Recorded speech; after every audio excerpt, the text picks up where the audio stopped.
ఉంది, రెండు వ్యాపారం ఉంది. అవును. ఈ రెండు రంగాలకు కూడా అది కొంత యాడెడ్ స్ట్రెంగ్త్ అయ్యేటట్టు మనకు ఉపయోగపడేటట్టు ప్లాన్ అయితే ఉంది. ఇప్పుడు ఏదైతే మనం పనులు హెల్ప్లు సహాయ సహకారాలు అందించుకుని వెళ్తున్నామో ఆ సహకారాలు మరింత పెంపొందించుకుని ముందుకు అడుగు వేసే విధంగా మనకు ఉపయోగపడుతుందేమో అనే దీంతో వెళ్ళాం తప్ప అందులో మాస్కులు తొడుక్కోవటానికి, బాంధవ్యాలు పెట్టుకోవటానికి, ఆ రిలేషన్స్ లో ఇరుక్కుపోయి అవి ఫేక్ రిలేషన్స్ క్రియేట్ చేసుకోవడానికి కాదు.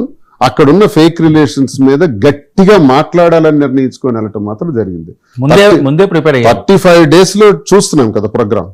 చూస్తుండేటప్పుడు ప్రజల నుంచి వచ్చే మాట ఆలోచనలు కానీ మాకు అనిపించే వ్యవహారం కానీ ఈ రిలేషన్స్ మీద మాకు చాలా కోపం ఉంది. ఎందుకంటే అక్కడికి వెళ్ళింది రిలేషన్ కోసం, తండ్రి కూతుర్లు, లేకపోతే లవర్స్, లేకపోతే అన్నా చెల్లెలు.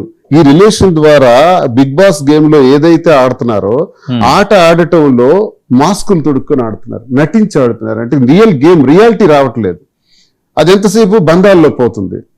దాన్ని మనం ఖండించాలి, అందులో మనం ఇరుక్కుపోకూడదు. దీన్ని మనం ఖండించుకుంటే వెళ్ళాలన్నది ఒకటి కాదండి. బిగ్ బాస్ అంతా కూడా ఇన్స్క్రిప్ట్ అంటారు కదా, మాకైతే అలా ఏం చెప్పలా.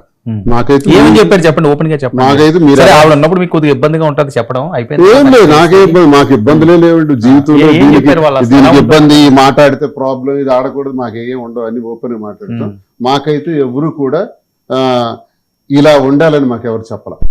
మాకు అది నేను చాలా దగ్గరలో వింటున్నాను, అది స్క్రిప్ట్ అని, వాళ్ళు కావాలనే చేయిస్తారని, వాళ్ళు ఏదో చెప్పి చేయిస్తారని నేను విన్నాను. కానీ నేను ఇప్పుడు అది చూడలేదు. మా వరకు వాళ్ళు అలా చెప్పలేదు. మీరు ఎలా ఉండాలనుకుంటున్నారో, ఎలా మీకు అనిపిస్తే అలానే హౌస్ లో మీరు ఉండండి అని మాకు చెప్పారే తప్ప మాకెక్కడ కూడా వాళ్ళు డైరెక్షన్స్ ఇవ్వాలి.